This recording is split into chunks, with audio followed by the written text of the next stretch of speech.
Fala galera, tudo bem? Agora a gente vai retomar os nossos estudos, lembrando do modelo DDM e fazendo um pequeno ajuste, que é o ajuste de aprender a calcular a perpetuidade não utilizando o múltiplo, porque lembra, o que a gente fazia? A gente projetava os dividendos da vantagem competitiva e imaginava uma perpetuidade no ano 5, no ano 6, no ano 7, isso é a critério do analista. E essa perpetuidade era o valor pelo qual nós venderíamos a ação.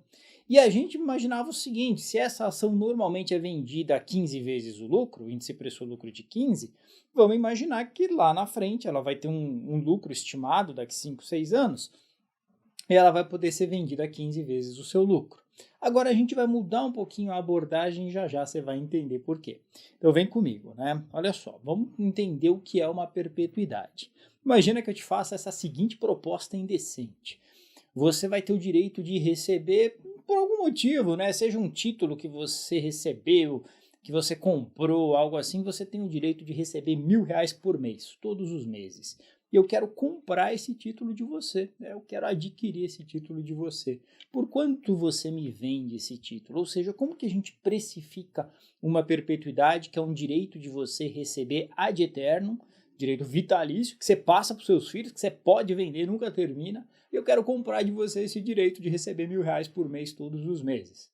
Aí você vira para mim e já fala, pô, não vendo nem a pau, né? Isso aqui eu tenho um valor infinito. Não, tudo tem valor, né? Vamos calcular esse valor aqui? Então, olha só, eu digo para você que receber R$ 1.000 por mês é a mesma coisa que você ter uma grana no banco que aplicada rende juros de R$ 1.000. Já parou para pensar nisso?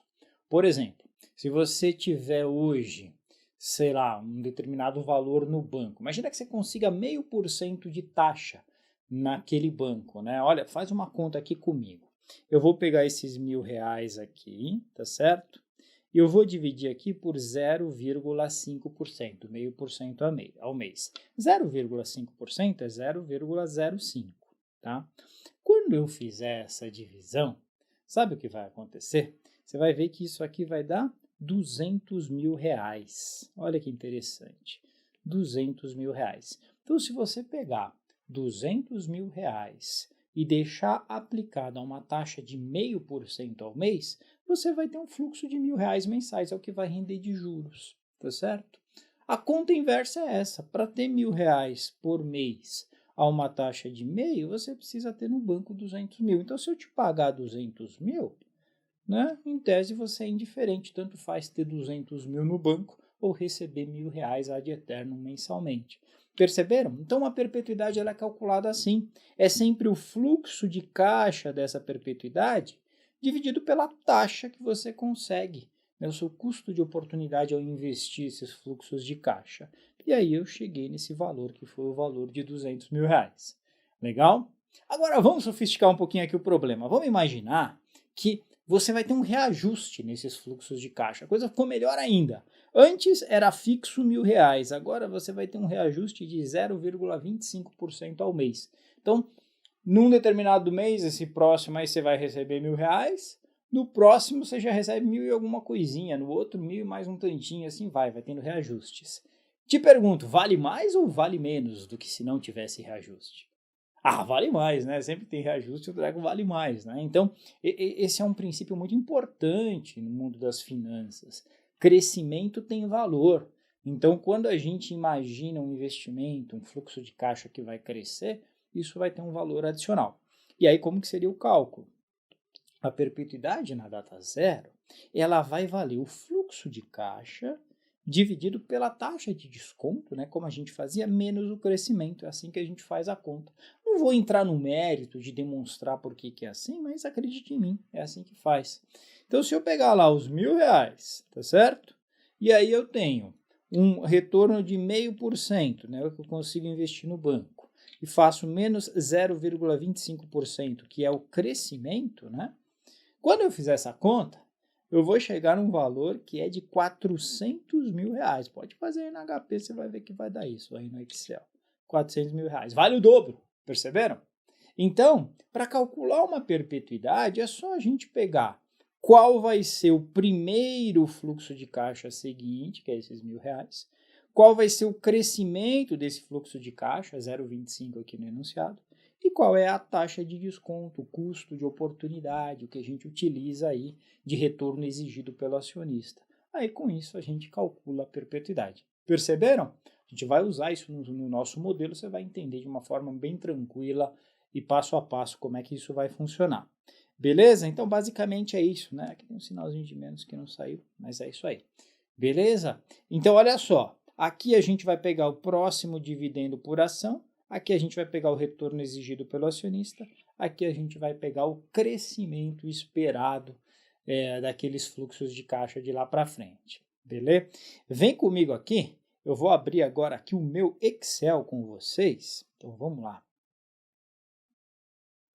E aí a gente vai conseguir enxergar isso de uma forma muito prática, tá? Então, lembra que a gente já conhece esse modelo, só que agora melhorou um pouco, né? Além de ter essa primeira forma de calcular, que a gente já estava fazendo junto antes, agora tem uma segunda fórmula, tá certo?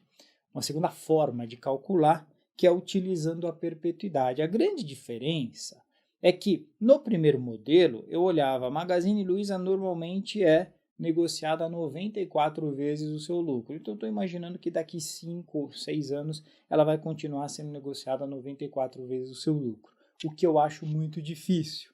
Nesse nosso novo modelo, a gente não vai se prender mais ao passado. A gente vai imaginar que daqui 5 ou 6 anos, a Magazine Luiza ela vai ser negociada pelo resultado de uma fórmula. Então, o valor na perpetuidade, lá na data 27, então a perpetuidade na data 27, ela vai ser o dividendo esperado da data 28, dividido pelo retorno exigido pelo acionista, que é o CAE, menos o crescimento dos dividendos. Então, esse valor aqui, que é o valor da perpetuidade, a gente passa a calcular dessa forma. Perceberam? Então, agora, olha o seguinte, né? Quais são as estimativas da perpetuidade? Elas vão estar aqui no modelo.